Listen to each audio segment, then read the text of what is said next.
ततः श्वेतैर्हयैर्युक्ते महति स्यन्दने स्थितौ माधव पाण्डवश्चैव दिव्यौ शङ्खौ प्रदद्मतुः पाञ्चजन्यं ऋषिकेशो देवदत्तं धनञ्जयः पौण्ड्रं तत्मौ महाशङ्खं భీమకర్మావృకోదరః.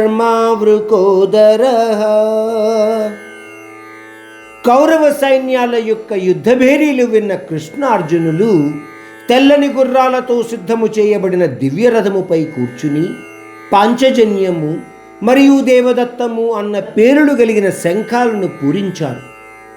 భీముడు పౌండ్రము అన్న పేరు గల శంఖమును పూరించి పాండవ సైన్యము యొక్క సంసిద్ధతను కూడా వ్యక్తము చేసినాడు.